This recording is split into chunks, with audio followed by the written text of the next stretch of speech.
জাতীয় স্টেডিয়ামে সংস্কারের অগ্রগতি নিয়ে আগ্রহ সবার, কারণ ঘরের মাঠে এখানেই প্রথমবার খেলবেন হামজা চৌধুরী ও সমিত সোম। এফসি এশিয়ান কাপ বাছাইয়ে ১০ জুন সিঙ্গাপুরের বিপক্ষে লড়বে বাংলাদেশ। এর আগে ৪ জুন ভুটানের বিপক্ষে প্রীতি ম্যাচ খেলার কথা রয়েছে। দুটি ম্যাচই হবে জাতীয় স্টেডিয়ামে। প্রায় ১৬০ কোটি টাকা ব্যয়ে ৪ বছর ধরে চলছে স্টেডিয়ামের সংস্কার কাজ।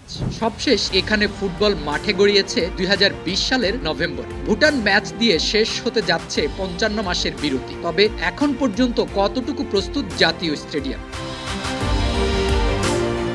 ২২ মের মধ্যেই স্টেডিয়াম বুঝে পেতে জাতীয় ক্রীড়া পরিষদকে চিঠি দিয়েছিল বাফুফে, কিন্তু কাজ এখনো পুরোপুরি শেষ হয়নি। গ্যালারির হসপিটালিটি বক্সে ক্যাম্প রয়েছে সেনাবাহিনী, সেখানে এখনো চেয়ার বসানো বাকি। চলমান সংস্কার কাজ শেষ করতে ক্রীড়া পরিষদের সময় লাগবে প্রায় ২ সপ্তাহ। ক্রীড়া পরিষদের দাবি, মাঠ বুঝিয়ে দিতে কোনো অসুবিধে নেই, সব কাজই প্রায় শেষ। সেনাবাহিনী সরে গেলে সেখানে চেয়ার বসাতে এনএসসির বড়জোর ২ সপ্তাহ সময় লাগবে।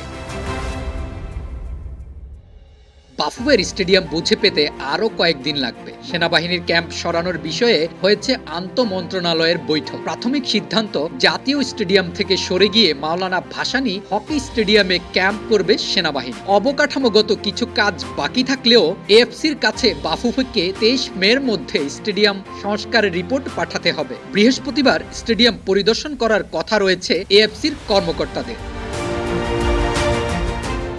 স্টেডিয়াম বুঝে পাওয়ার আগেই মাঠের কাজ নিজেদের পর্যবেক্ষণে করছে বাফুফে। ঘাসের কাজ সম্পূর্ণ হয়েছে, এখন ১০ জুনের আগে কিছু রুটিন ওয়ার্ক বাকি। নতুন অবকাঠামোতে ২২,৬৯০টি আসন রয়েছে গ্যালারিতে। সিঙ্গাপুর ম্যাচে অনলাইনে ১৮,৩০০ টিকিট বিক্রি করবে বাফুফে। টিকিট কবে ছাড়বে সেটি এখনো আনুষ্ঠানিকভাবে জানায়নি বাফুফে, কিন্তু কিছু চেয়ার হাঁটা চলার স্থানে বসানো হয়েছে, সেগুলো অন্য স্থানে সরানোর কথা রয়েছে।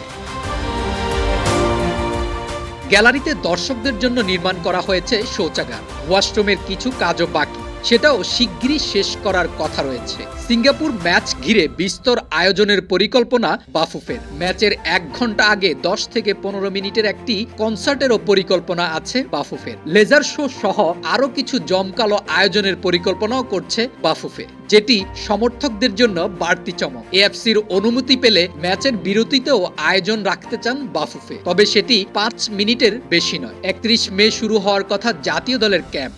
হামজা ক্যাম্পে যোগ দিতে পারেন ২ জুন, আর সমিত ঢাকায় আসবেন ৫ জুন।